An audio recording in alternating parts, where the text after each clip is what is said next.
Coming up on this edition of Southwest TV News. 32-year-old Adam Zinger of Medicine Hat and 35-year-old Milton Blacksmith in the Gray Hoodie of Sioux Valley, Manitoba, along with 32-year-old Christina Fiddler Zinger of Medicine Hat, were all in Swift Current Provincial Court this week. Over the past number of years, a group of concerned citizens have been working together in Swift Current to open an emergency shelter for youth in the Southwest. The spotlight will shine on drama students from the Swift Current Comprehensive High School November 25th through the 28th as they take to the stage in William Shakespeare's classic, Romeo and Juliet.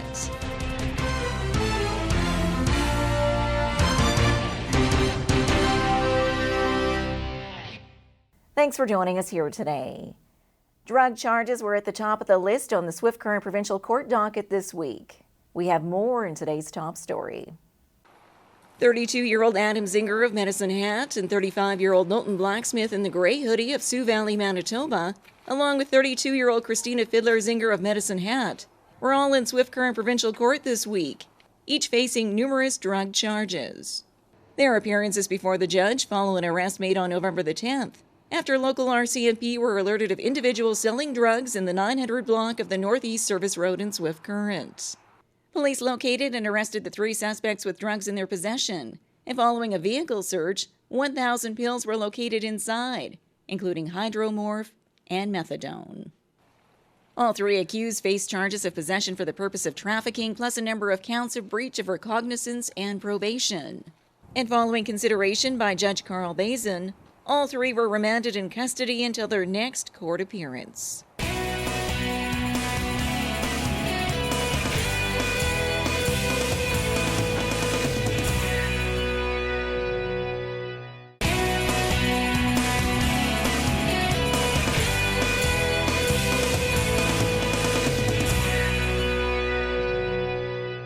Raising funds for a new youth shelter in Swift Current was the focus of a special fundraising evening at the Sky Center. We have more in this report. Over the past number of years, a group of concerned citizens have been working together in Swift Current to open an emergency shelter for youth in the Southwest. And as the committee works towards opening the facility, a number of fundraisers are helping out with the cause. The concert in the Sky was recently held at the Sky Center with Becky Newstater, the Bears in Hazenmore, Jacqueline Hudick, and Creek City all taking to the stage. An evening showcasing local talent while fundraising for the Southwest Youth Emergency Shelter. Yeah, we're really honored to be part of this, and we're very happy that we can contribute. I've known Bob Hale for a lot of years. In fact, Bob used to play drums in a band that I played in long ago called The Remainders, and so I've known Bob for a long time. So when he approached me on this, it was a yes right away.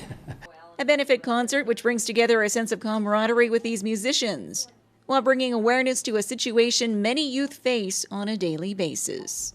And especially for kids that don't have a place to go, that feel maybe they're not, gelling with their parents or whatever the case may be, that they would like to spend time somewhere else, and to have that opportunity for a fresh start, to be around people that are positive influences.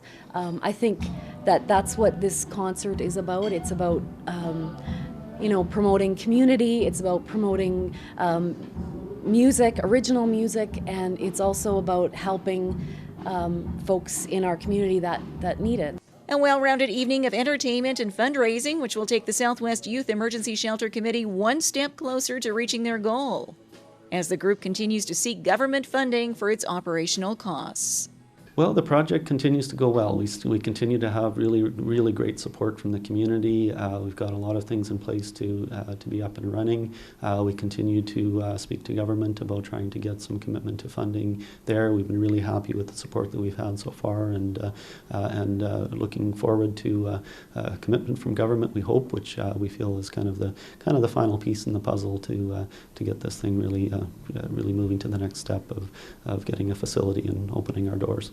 And if all goes according to plan, the committee hopes to open the doors to the new Southwest Youth Emergency Shelter in Swift Current in early 2016. I don't even know what to say. It's amazing. And I'm so grateful for all the people that came out to support me. A Shakespearean classic will soon take to the Swift Current stage, featuring local high school students. Our Southwest TV News crew recently caught up with the crew at rehearsals. The spotlight will shine on drama students from the Swift Current Comprehensive High School November 25th through the 28th as they take to the stage in William Shakespeare's classic, Romeo and Juliet.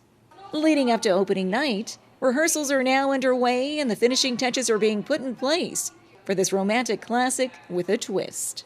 Yeah, we've decided when we let our crew kind of loose, the students, and we were talking about what could we do to make it maybe a little more dynamic than just the classical Victorian era. They thought steampunk. We have quite a few funky kids in our crew who really enjoy playing with those sorts of ideas. So they took that idea and they ran with it, and we took it and put it into our set and our sounds and our costuming, and hopefully it creates a unique world for the audience to see.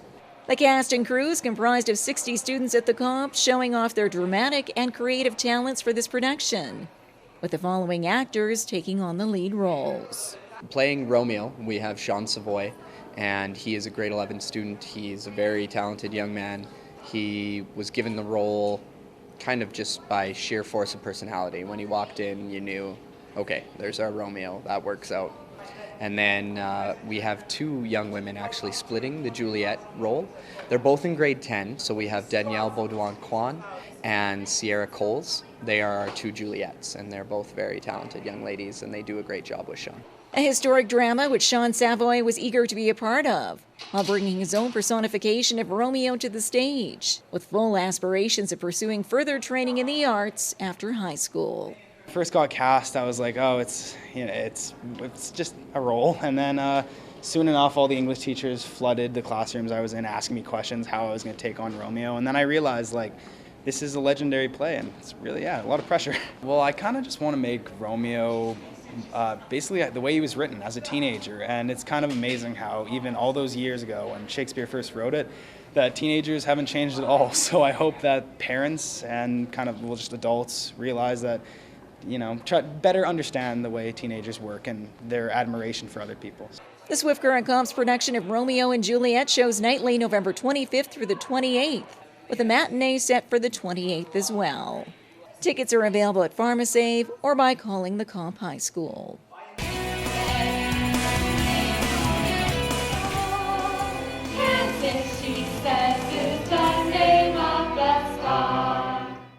Well, this brings to a close another episode of Southwest TV News, reporting the stories that matter to you. We always welcome your news tips. You can always reach us here by phone at our studio or by email to contact us at southwesttvnews.com. Also, be sure to join us daily online for the latest news from across Southwest Saskatchewan and so much more at MyLocalTV.ca. And be sure to follow us on a range of social media. Thanks for joining us here today. I'm Carol Andrews.